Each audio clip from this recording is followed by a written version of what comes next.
Hello, you wonderful people, and welcome to another episode of Not Too Comic Book. This being a show where I talk about TV shows that are adaptations of comic books. For today's episode, I'm going to talk about the latest episode of The Flash, as well as the latest episode of DC's Legends of Tomorrow.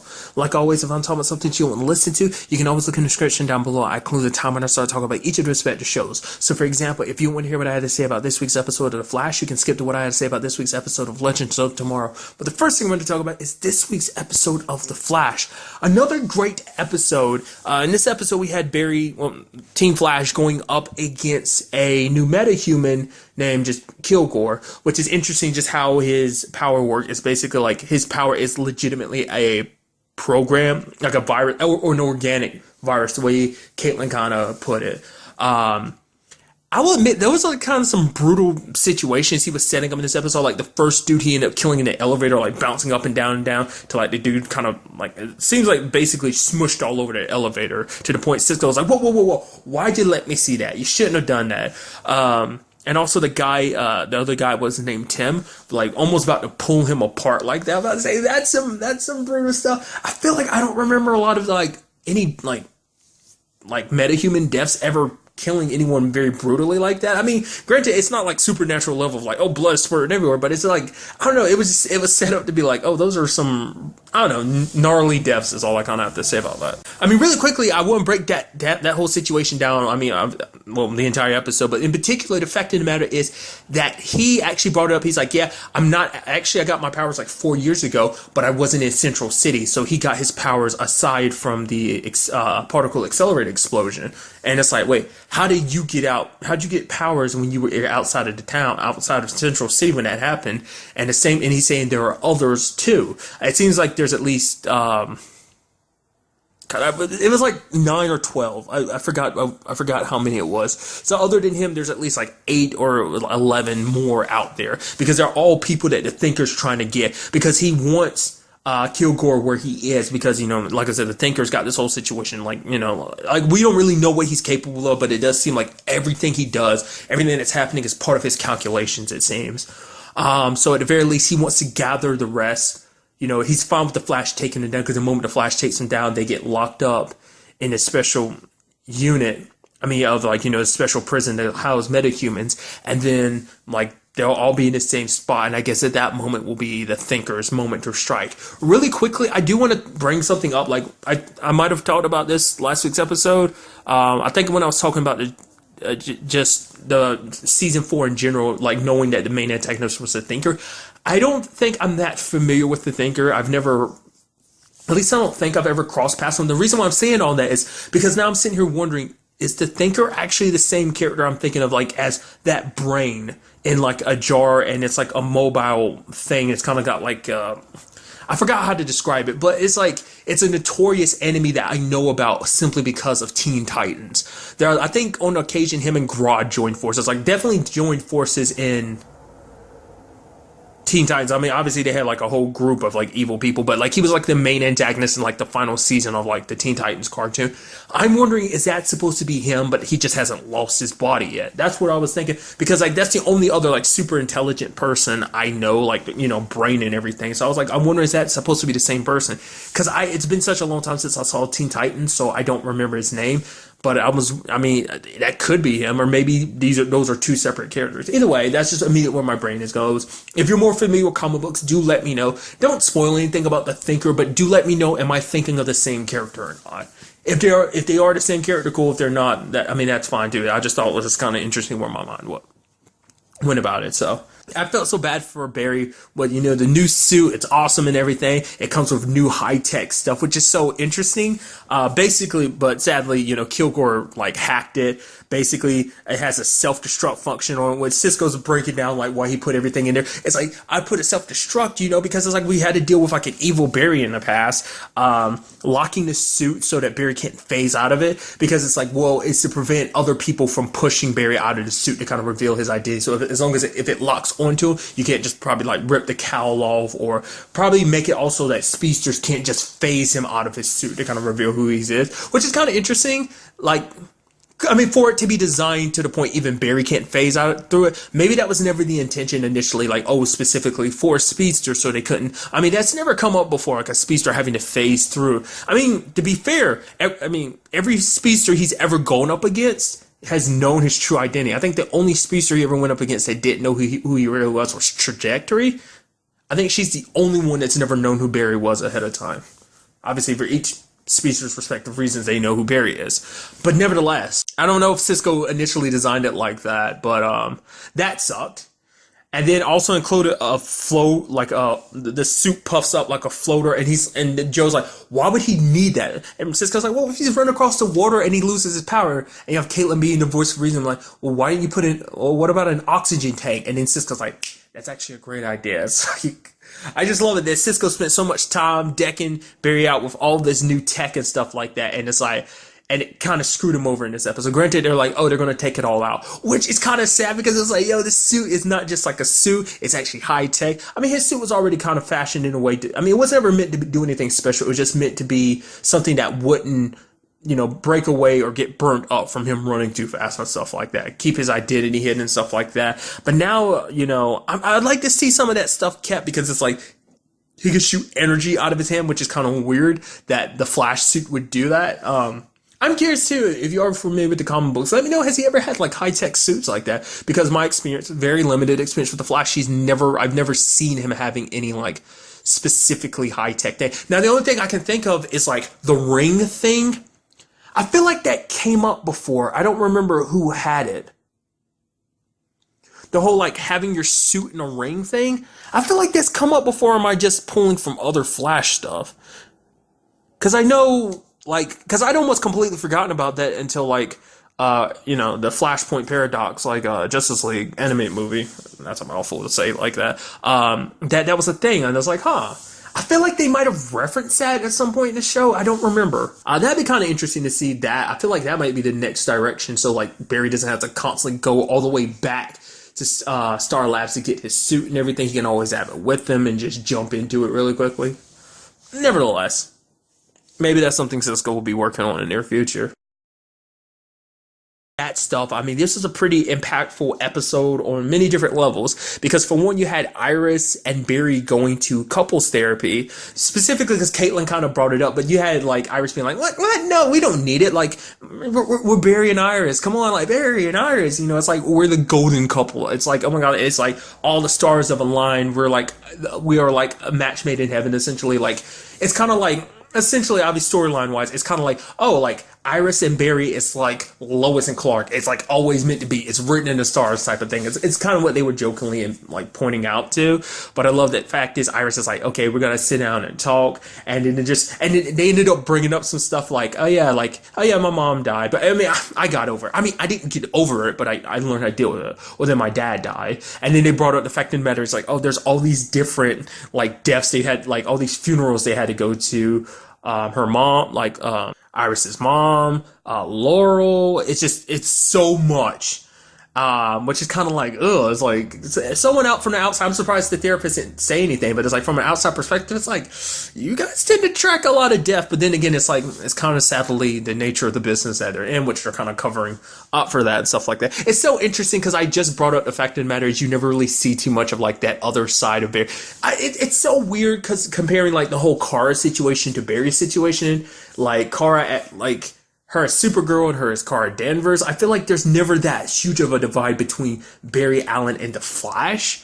But I mean, this episode kind of like points out to more of that, like Barry Allen and the Flash. I mean, because it is with Iris, it is kind of like Iris knows that she's getting both. Like, it's no longer just Barry Allen or the Flash. It's just like the Flash / Barry Allen. They're, one and the same. And you know what I'm trying to get at. I'm sorry for being like totally like not explaining that well, but basically it's all about them being off kilter, because when Barry got back, he wasn't listening. He went behind Iris's back, like planned a lot of the wedding without her, canceled training, as well as, not listening to her when she made a suggestion, ended up going down the wrong way because he's been going the entire time. He didn't know, things have changed here. So he literally had to break apart a car to save that dude, Tim. So that was kind of interesting. But, just their communication hasn't been what it was. And then ultimately it kind of finally comes out about what it was kind of secretly about. She's mad at Barry because it's like he left for 6 months. He left her alone. He left her standing there. And it's like, because it isn't fair. Like we all get like Barry had to leave, but at the same time, it's like you understand Iris' position too, because it's like that's 6 months she had to like live without Barry. Like you told her to live without you, and it's like that's a hard thing. Like everything, like everything Iris did while he was going. The fact of the matter is keeping the team together like she did. The fact of the matter is she even brought it up herself, like having to lie and tell people it's like, oh, Barry's this, that, and she's like, people, probably Gavin could tell people knew I was lying, but they, maybe it was something about our relationship, maybe it was something about me, but it just, there were so many different layers to that, which even Barry's like, I had to do that. Like, I had the weight of the world on my shoulders. And he's like, if I had told you that, if I sat there and talked to you, you would have convinced me to stay. And I would have, which Iris is like, you don't know what I would have said. You have to talk to me. That's the whole point of communicating and stuff like that. Yes, Iris might have been like, okay, we need to find a better way. But at the very least, you could have like had that proper goodbye and not just be kind of like a we're here, there's no more time for talk, we gotta go. Like you say your goodbyes and everything, but it wasn't just something you were able to, you just kind of up and left her, so once again, understandable situation as City was in trouble and everything. So side note, I don't remember if I brought this up in last week's episode, the premiere, but I definitely think that's going to play some role. I don't think it's going to be this season. I think I talked about it outside of the podcast, but in a random video I kind of talked about it. It's like there's certain things that I've kind of read online that's like not directly connected to the Flash, but like comic books in general. And one thing kind of popped up, like in particular a metahuman that's not necessarily a metahuman. I'd assume a metahuman, but nevertheless that's connected to like the Speed Force Storm thing that hit at the end of season 3. It seems like reading about this character, I was like, oh, that seems kind of similar to what happened in season 3's finale. So, like I said, I don't remember if I brought that up last in the premiere or not, but I'm just bringing it up here too, just to kind of throw that out there. Like I said before, I don't think it's going to be something that pops up this season. It's probably going to be something that pops up in a later season, but it's just kind of interesting that it's kind of been. I don't know. I guess really that comes down to what direction they're planning, what they're going to show going forward and everything, just with this season and beyond. But nevertheless, getting back to the point I wanted to make, Barry's kind of talking about his responsibilities as a Flash to the city, which she's like, I didn't just marry Barry Allen. I want to marry the Flash. So it's not just like you're not on your own in this. Like, don't feel like you have to handle everything alone. Like you're not just the Flash. We're the Flash. Like, so she ends up helping him in the episode because it's like, well, you kind of have to like throw lightning at himself, which was pretty impressive. First time for everything, right? The short circuit, suit and everything. So, but that was just kind of an interesting aspect because it's like, yeah, I mean, of course things, like it's kind of the same thing with Kara. I was like, oh man, I'm sure the whole like Kara Supergirl situation, I was like, that must have been dealt with. And oh no, it's still going on. Like it's rightfully so. And it seems like that's probably something we're going to see going forward too, is like, Iris and Barry kind of getting back into the swing of things. Because I was like, okay, it's a little weird that you're kind of calling all the shots and stuff like that. Because once again, like Iris is the one kind of running things while you're away. And, it wasn't a perfect machine, but it was a well-oiled machine. I'd love to kind of get a look at her training regimens and stuff like that she set up. Because we heard about them in the premiere, but we never actually got to see like Wally run them or what that means for Barry. So... But also another part of this episode is we have the return of Gypsy.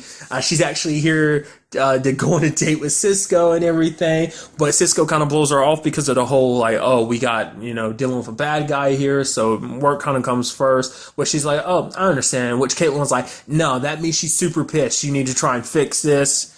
So they end up having to talk, and it's actually super cute because you have Gypsy being like, yeah, it's because it's 111 day on Earth 19. And so it's like, what is that? Essentially, it's a day where one person and another person, you spend a day with someone that you love, and it's where one person and another person become one. Essentially, it's like you become one soul, essentially. So it's like this like cutesy, lovey-dovey, like almost like essentially kind of like a soulmate type of situation. And she kind of feels bad about it because she's like, I'm getting all like spoopy about it and everything. She's like, oh, like I hate myself for getting like this. And like Cisco's like, why didn't you tell me? She's like, it's embarrassing, because she's kind of like the tough badass, and for her to be all like gushy about like something like something like that bothering her, that like something lovey-dovey like that would bother her, which is like, it like makes her even more adorable, which is I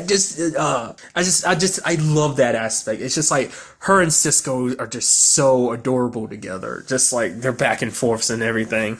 She's being like, "Oh, you're lucky, you're so cute." It's like, I am pretty cute, aren't I? But it seems like he made it up to her, because it's like, hey, we deal with bad guys on an more everyday basis, like dealing with killers and bad guys, and it's like, not to kind of to be more mindful about the situations going forward, to understand like, oh yeah, like date night is very important, so kind of don't take it for granted. So it's kind of interesting seeing like two sides of relationships happening in this episode. Barry and Iris going through their situation, as well as Cisco and Gypsy. There's even a line where Joe is like, okay, we gotta get on this, and it's like Cisco is walking away because he's dealing with the whole Gypsy situation, and things at that time were awkward between Barry and Iris, and Joe's like, what the hell is going on? Am I the only one that's saying here? What? I didn't even think about it either until like after the episode. I was like, right, this is technically Barry's first day back, because even Singh was like, oh, you're like 6 months late. Alan's like, oh yeah, thanks for being so understanding and everything. It's like, oh, it's just a good day. And then he was at the crime scene, and the old lady kind of looked at him. He's like, well, I'm sorry. But that, like, his first day back at his job, as well as kind of his first day back as the Flash in general. So, but one last thing I kind of want to talk about is going back to that fact is like, how do metahumans exist out? Like, I'm curious, because it's like, it's something that's kind of been set up in like Supergirl as well. Like, different people became metahumans in their own way, like through like.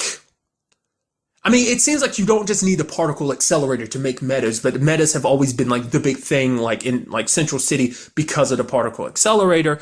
And so now it's like other people are coming in and they're from outside of it. So it's like the thinker must have found a way to like make metahumans. Is it like something in people's DNA? Like, could anyone become a metahuman? Or is it just a situation of like, there's already some pre-existing thing within them? Well, it's kind of like taking the speedsters, for example. Like, there's already something there for, like, once again, that also, the Speed Force plays a part in that. Like, it's complicated, so speedsters are kind of like a weird gray area with that situation. But I'm curious, does that apply to any other, like, metahuman? Like, kind of going back to it, like, I've kind of brought up, like, Barry's whole family situation. Like, eventually bore Alan. And it's like, did Impulse get his speed because his grandfather was a speedster, or is that because like he was chosen by the Speed Force? Is it a combination of the two? Is it like you have to be exposed to like having that speedster gene or something, and then the Speed Force has to deem you worthy or something? But then again, it's like going back to the whole conversation about speedster villains, which I've always kind of been like, well, the Speed Force is kind of indifferent. It's like, you got the speed, what you do with it is your business. Because it never directly interferes. It helps in some shapes and forms, just because it's trying to keep the balance and everything, which is kind of like neutral ground in this whole like cosmic situation, I guess, or just on a day basis. I'm sorry, I'm kind of like all over the place. It's just something I was just wondering. So it's like, did the thinker find a way to kind of tap into people's metahuman genes? Did he find a way to make people metahumans? Like, how? Because that's something that's never really explored too much on like Supergirl, because I brought that up, and it's like, oh yeah, I forgot metahumans exist in this world. Like, obviously there's a few examples, but it's like mainly that Supergirl is mainly the alien show, so it catches you off guard, being like, all right, there's also metahumans too, and there's also like creations and robots and stuff like that. So it's just kind of interesting, and so I'm very curious to find out more about this whole thinker situation, as well as this whole metahumans situation as well. Technically they're like one and the same. So I'd love to kind of find out how that all came to be. Like I said, overall, another great episode. I'm very interested to see what goes down in the next episode. And now moving on to this week's episode of Legends of Tomorrow, another great episode.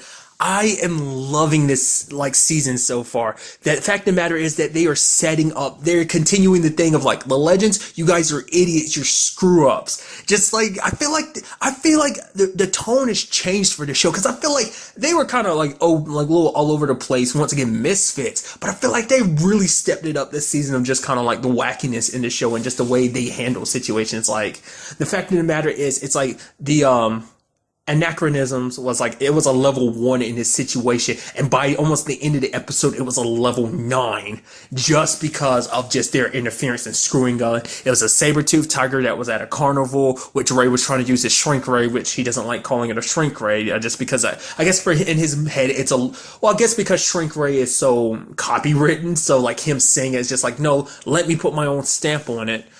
Even though it is essentially shrinking ray, which obviously it can go the reverse as well. Hence the whole Sabretooth situation in the episode. There's literally a line from Stein in this episode I love that, like, Sarah's like, okay, you and Mick go help everyone else, okay? I trust you. And Stein's like, why? It's like, this is so good, because even they're like, kind of like, even they have to recognize, like, yeah, we're kind of screw ups, but we screw up in style. Yeah, we're awesome. It's like, I love how, like, I feel like they stepped up the, like, idiotic level of this show, because even, like, Sarah does some crazy things, even in this episode, like she went to go get Amaya because trying to, help with the whole Sabretooth Tiger situation, and then Amaya's like, oh, you told Nate I'm going to be on the ship, right? It's like, what?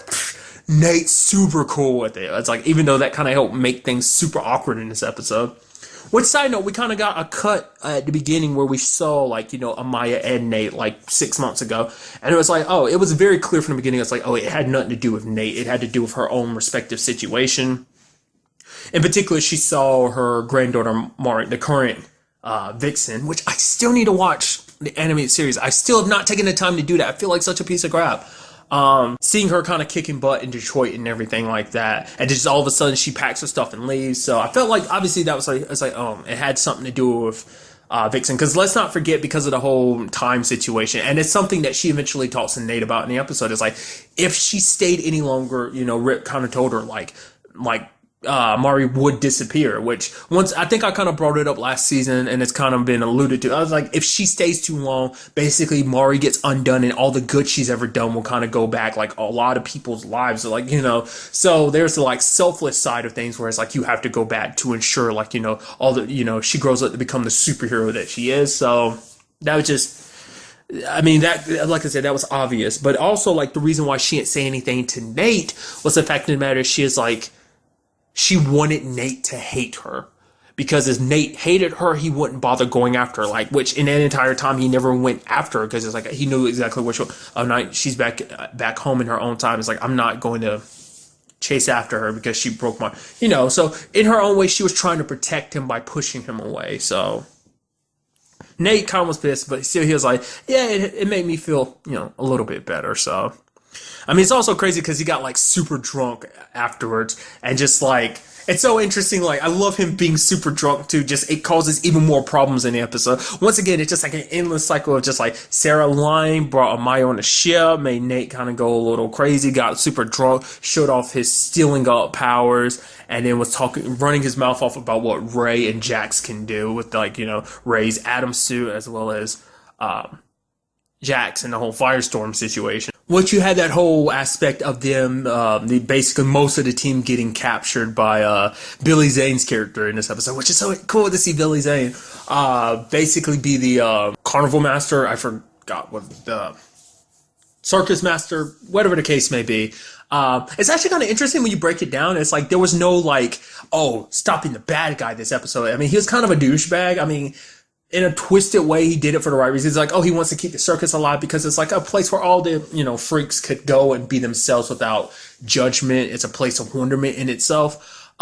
Which Ray, agreed. That's what, he loved it about the circus. You had Stein being very like, it's this, kind of using science and reasoning to kind of break down, like, why things are the way they are in the circus. And it's just like, it's some big, almost like basically, there's some huge scam, which it seems like later on after the whole clown situation, which was kind of interesting to see him dressing up like a clown and being one, just kind of act as a distraction. It seems like that kind of helped warm his, like, heart and mind to the whole scenario. But getting back to what I was bringing up, it's the fact of the matter is he wasn't dealt with. I mean, he was just like, you looked at that. Look, we had drama. We had a fiery thing in the sky. Look, we have romance. Oh my God, like, you should stick around for the next show. But it's like, no, nothing happened to it, no ramifications. I don't know whether they wiped his mind of what happened or just, everyone just kind of, like, shrugged it off or whatever. Once again, kind of playing to the aspect of, like, Legends gotta make a mess. I mean, to be fair, it's not like they're the only ones that do that in the grand scheme of people who time travel. Wink, wink, Doctor Who. I'm stupid. Nevertheless, I also love the fact is that we got to meet Gary. He's a guy that basically Sharp sent to spy on the team, and he got caught. Because I loved, like, I was like, oh man, it's like Gary. I was like, because at first I was like, oh, is he someone that Sarah actually worked with at her job? And it's like, oh, you were actually part of the Time Bureau. It's like, no, she just knows him because of the Time Bureau. I guess she crossed paths with the Time Bureau more than enough to really kind of get to know people. And I love the whole, like, forcing Gary to talk to Sharp with a gun pointed at his head. And just every time, and she's like, go on, praise us a little bit more. It's like, oh yeah, the Legends have this immaculately have this whole situation under control. It was actually my interference that kind of made things as bad as they were. And you have Sarah kind of nodding along and everything. And eventually it's like, oh, you did such a good job, and knocks him out. And then she proceeds to fight Sharp and everything, and which is so what, like, I kind of brought it up in the premieres, like Sharp's a badass, especially her and like Sarah. It's like if they were not enemies, they'd be like the best allies because they're such skilled fighters. I guess you could arguably say that Sharp is the Sarah in the Time Bureau. Because even she's like, oh, you should join us. And she's like, well, I'd never leave my team behind. You know, Sarah would never leave the Legends. Which is, you don't think in some weird way that's what that whole thing is? Like, just because of that, in some weird way, like, Rip wanted a Sarah stand-in, essentially. Is Sharp only supposed to be there long enough until Sarah changes her mind? It's like, oh, come to the right side of handling this whole time travel thing. Like, you know, that's just where my mind goes. I'm curious to learn about where Sharp got her training. Like, she seems like she's the most skilled of all the agents. At least, you know, so far it seems like. Maybe they all have, like, qualifications like her. Either way, it was so interesting them going back and forth, and then they finally get both knocked out at the same time, and they're like, okay, you want to take a break, get some water? And you see cut them literally sitting in the chairs drinking water and relaxing and stuff like that. And it's so good. Legitimately, I won't lie, there was a part of my brain that was kind of like, oh, I thought something might spark between them. I mean, there's always a possibility between Sarah and Sharp, just because they're so alike or whatever. Like, I don't know. Maybe that's kind of like not Sarah's thing. Maybe she would never date. I actually don't know what type of women she goes for. Don't really even know what type of dudes she goes for either. It's like what her preferences go like. It's almost like when it comes to certain people, it's just like if someone's a challenge, I find them interesting. But nevertheless, I mean, ultimately the Legends pulled it together and kind of erased the whole situation, which I did appreciate it, like being like, oh look, even our ship Gideon doesn't like you. Because being like, oh, actually, the Legends actually completed their job and did away with everything, which is kind of interesting because it's like we actually think about it. It's just like, I mean, Gideon is just much a part of this as anybody else. So it's like for her, she kind of lends into the madness that is the Legends. So like, oh, you guys want to go through this? Sure thing, I got your back. You know, she doesn't really disagree with them. I don't know. I just think it's kind of interesting. And side note, the whole Rory being afraid of clowns thing was kind of interesting. I was actually halfway expecting him to basically kick every clown's ass. I mean, he took down one in particular and did that whole thing with Stein where he used a mallet and threw him back. That was pretty sweet. But nevertheless, really quickly, I want to bring up the whole Amaya situation. I brought it up last episode. I was like, it was so interesting that she was kind of more like, it seemed like she was more vicious last episode. And so it seems there is something to that because the moment like that child like brought her the helmet to one of the soldiers she basically ripped apart, she kind of hid it away like she was ashamed. And it turns out she was. Like, I was like, oh. Like, cause Sarah didn't say anything, but maybe Sarah didn't really, you know, probably didn't put two and two together. I mean, I don't think you would because it's like, oh, that's not Amaya. And it turns out, it seems like something's going wrong with her. Like she said, specifically in the past month, her power has been going a little weird, that the totem, like, it feels more like the animals are taking control. And we saw it in this episode too, like, when she, like, her eyes stay glowing blue and she just kind of, like, acted, you know, she lost control of herself. So something is happening to her powers to be working like that. I don't know whether it's, like, an anachronism in itself just because of the, maybe she spent so much time in 2017 that kind of messed with it. Maybe it has something to do with our big baddie and just time being off kilter, or maybe it's just herself being like, well, off kilter, just the whole everything happening, and maybe, being away from Nate, feeling the way she does, maybe that kind of had an effect. Maybe it might even be tied to the fact is, because ultimately I brought it up last season, there's no way, there's no shape and form, there's no way that Nate isn't like Mari, current 2017 Vixen's dad. There's no way. I'll be quite shocked if he's not, because it's like, because that's what I was thinking. I was ultimately thinking that's the reason why she left, because even Nate made some snide comment like, yeah, she looks like she's like not as in shape, which is kind of a super dick move and douchey thing to say. But I'll cut you a slim bit of slack for that, simply because you're heartbroken and it's like, oh, you just want to talk shit about your ex, essentially. The fact is that comment was made me go, oh, is she pregnant right now? Is that what this might be alluding to? But maybe not. She ends up telling the team though, but the team's like, it doesn't matter. Like, even like Mick is kind of like, well, everyone on that team's done stuff they're not proud of, and which legitimately they have. Let's not forget, Sarah was trained by the League of Assassins. Mick has done the stuff he did, especially last season. Stein kind of hit the whole thing about having a daughter and everything, that she was kind of, product of messing with time and everything. I don't know, that's just where my brain goes. Maybe it's not the case. Maybe it is going back to just Nate being a douchebag making those comments or whatever. But nevertheless, it is cool to have Amaya back, because I was curious to see what they were going to do with that, whether she would be back with the team full time. For now, she seems like she's going to stay there until she learns, understands what this is all about. And I also appreciate, really quickly, just a little throwaway line that I love that Billy Zane's character said in this episode. It's like, oh man, you're like a man of steel. He's like, that sounds so catchy. Somebody remembered that one. I'm like, I love little inside jokes. It's just the moment he said it, I was like, oh, that's so interesting. I was like, right, because you're Man of Steel, Superman. And the moment he said that catchy line, I was like, okay, I like that.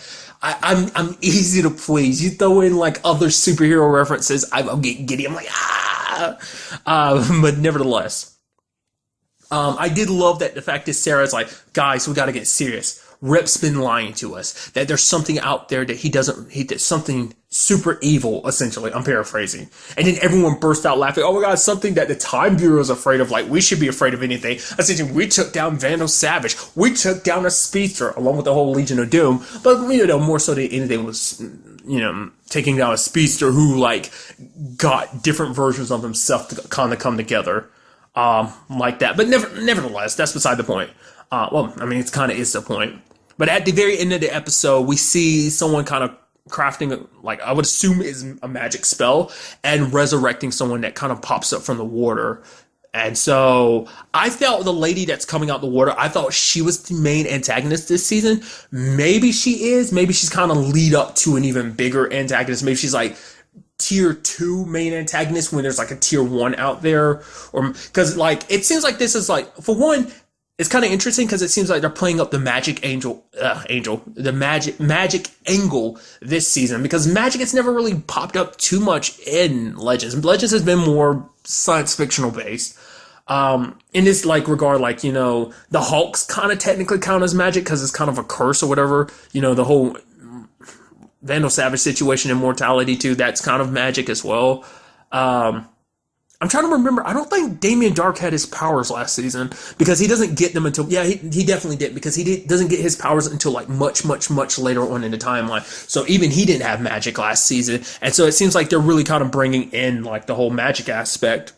Maybe it's going to play a bigger part in this season, because it looks like that lady was either resurrected or maybe she was summoned from the water. But to me, it seems like we're kind of dealing with a cult that's worshiping. The fact is that whoever it was that summoned her is kind of in a cloak and everything and using magic like that. I'm like, oh, is this some dark cult? Are we summoning some kind of dark time god thing? Whatever. I'm curious to find out more about it. Like I said, the trailer that I originally saw didn't really show too much. So I'm very curious to see who is his main antagonist, and why even the Time Bureau, being as efficient and amazing as they are, even they're afraid. Because obviously Sharp let it slip. I don't know why Rip even thinks you can handle, and it stops. So I think the character's name might be Mortis. But then again, I'm thinking no, because something else has a character named Mortis, and I'm like, oh, I think I'm kind of confusing that. So either way, she said the character's name last episode, but I forgot. So But nevertheless, I'm very interested to see what that's all about and see the continuation of this as our heroes, quote unquote, bumble throughout time. It's going to be very, very interesting. I went ahead and saw a preview of next week's episode, and things look very, very interesting. So I'm super excited to see what fully goes down in the next episode, as well as seeing what they've got planned for the rest of the season. But really, that's all I wanted to talk about in this episode. Till the next time we meet, be happy, be safe, live life to the fullest, and enjoy it. Good day, and goodbye.